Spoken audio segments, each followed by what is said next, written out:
സ്വർണ്ണക്കവർച്ച കേസിൽ ദേവസ്വം ബോർഡ് മുൻ secretary S ജയശ്രീക്കും മുൻ അഡ്മിനിസ്ട്രേറ്റീവ് ഓഫീസർ എസ് ശ്രീകുമാറിന്റെയും മുൻകൂർ ജാമ്യ ഹർജികൾ ഹൈക്കോടതി വിധി പറയാനായി മാറ്റി. പ്രത്യേക അന്വേഷണ സംഘ തലവൻ എസ് പി ശശിധരൻ ഹൈക്കോടതിയിൽ നേരിട്ട് ഹാജരായിട്ടുണ്ട്. അടച്ചിട്ട കോടതി മുറിയിലായിരുന്നു വാദം. വിവരങ്ങളുമായി രേഷ്മ ബാബു നമുക്കൊപ്പം ചേരുകയാണ്. രേഷ്മ, മുൻകൂർ ജാമ്യ ഹർജികൾ എന്തായാലും വിധി പറയാനായി കോടതി മാറ്റിയിരിക്കുന്നു എന്നുള്ള അപ്ഡേറ്റ് പറയൂ രേഷ്മ.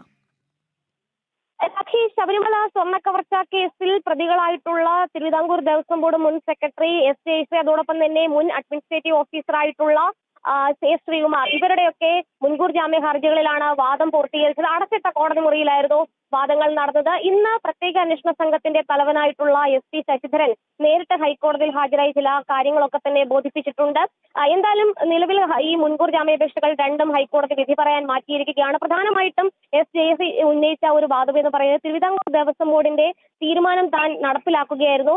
മറ്റ് ഒന്നും തന്നെ തന്റെ ഭാഗത്തുനിന്നും തെറ്റ് സംഭവിച്ചിട്ടില്ല. ആരോഗ്യ പ്രശ്നങ്ങളുണ്ട്, അതുകൊണ്ട് തന്നെ തനിക്ക് മുൻകൂർ ജാമ്യം നൽകണമെന്നുള്ളതാണ് എസ് ജയശ്രീയുടെ ആവശ്യം. ശ്രീകുമാർ ആണെങ്കിൽ പറയുന്നത് മേലുദ്യോഗസ്ഥൻ പറഞ്ഞതുപോലെ തന്നെയാണ് താൻ മഹസർ രേഖകളിൽ തെറ്റായിട്ടുള്ള കാര്യങ്ങൾ ചെയ്തിട്ടുള്ളത്. അതിൽ മേലുദ്യോഗസ്ഥനായിട്ടുള്ള എക്സിക്യൂട്ടീവ് ഓഫീസറാണ് കാരണമെന്നുള്ളതാണ് ശ്രീകുമാറിന്റെ വാദം. എന്തായാലും ഈ വാദഗതികളൊക്കെ തന്നെ ഹൈക്കോടതി കേട്ടു. ഒപ്പം തന്നെ പ്രോസിക്യൂഷന്റെ ഭാഗം, അതായത് പ്രത്യേക അന്വേഷണ സംഘത്തിന്റെ റിപ്പോർട്ടും ഹൈക്കോടതി പരിശോധിച്ചിരുന്നു. എന്നാൽ ഒരു രഹസ്യ സ്വഭാവം വേണം എന്നതിന്റെ അടിസ്ഥാനത്തിലാണ് ഇന്ന് അടച്ചിട്ട കോടതി മുറിയിൽ പ്രത്യേകിച്ച് അന്വേഷണ സംഘ തലവനായിട്ടുള്ള എസ് പി ശശിധരൻ ഉൾപ്പെടെയുള്ള ആളുകളെ മാത്രം അകത്ത് കയറ്റിക്കൊണ്ട് ഈ വാദങ്ങൾ പൂർത്തീകരിച്ചത്. എന്തായാലും ഹൈക്കോടതി ഇരു മുൻകൂർ ജാമ്യാപേക്ഷകളും വിധി പറയാനായിട്ട് മറ്റൊരു ദിവസത്തേക്ക് മാറ്റിയിരിക്കുകയാണ്.